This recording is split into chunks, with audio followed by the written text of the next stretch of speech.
Majed Abid, detained early in the war, returned to Gaza to find 7 family members alive.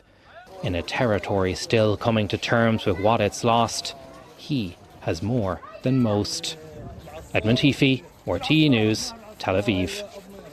US President Donald Trump is in Egypt for a Gaza peace summit with world leaders including Mahmoud Abbas, the president of the Palestinian Authority. In the past half hour, he signed the Gaza peace deal alongside mediators and declared that it was a tremendous day for the world and for the Middle East. Earlier today, he addressed the Israeli parliament during a brief visit to the country.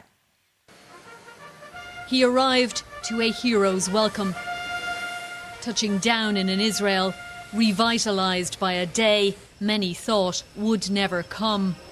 Donald Trump, the man most Israelis thank for that, greeting Benjamin Netanyahu, the man many Israelis blame for not making this happen sooner. In the Israeli parliament, Mr. Trump was feted as a giant of Jewish history. I've never seen anyone move the world so quickly, so decisively, so resolutely as our friend President Donald J. Trump. Though briefly interrupted by a heckler, President Trump basked in the Knesset's warm reception. It's the start of a grand concord and lasting harmony for Israel and all the nations of what will soon be a truly magnificent region. I believe that so strongly. This is the historic dawn of a new Middle East. What that new Middle East might look like, a central question at this afternoon's peace summit in Sharm el-Sheikh, included as part of President Trump's whistle-stop tour of the region. And you can see that this is probably the greatest assemblage of countries in terms of wealth and power maybe ever assembled. This event draws a line under Mr. Trump's visit. Drawing a line under this war may prove more difficult, with international leaders at today's summit hoping the US president stays the course of what is still likely to be a protracted and punishing process. Fiona Mitchell, RTE News. Ireland is to provide an additional €6 million in humanitarian aid for Gaza. Taoiseach Simon Harris described today's developments as a major step forward for peace. Well, our political correspondent Micheál Lehane is standing by. Micheál, what more can you tell us about this aid? Well, yes, the Taoiseach and the Taoiseach have been speaking about this afternoon. The Taoiseach is saying that there is now a moment where there is cause for hope.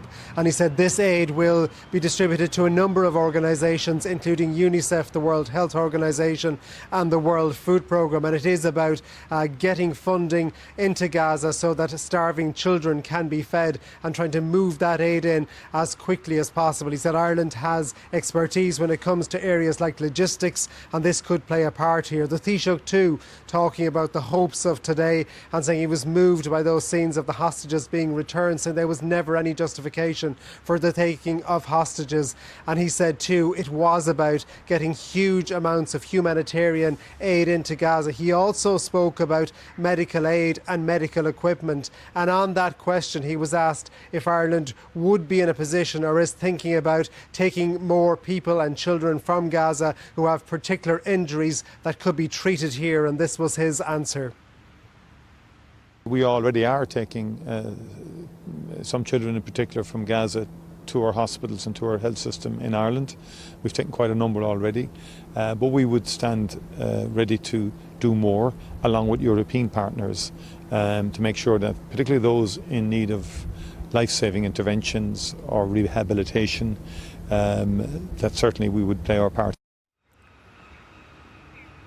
Now, the Taoiseach was asked too about any possibility that Ireland could play a part in a stabilisation force or a peacekeeping force in the region in the future. And he said that Ireland did, again, have expertise in this area, in peacekeeping and around peace processes too. And he said it would stand ready, if requested, to be part of such a force. Micheál Lehane from Leinster House, thank you for that.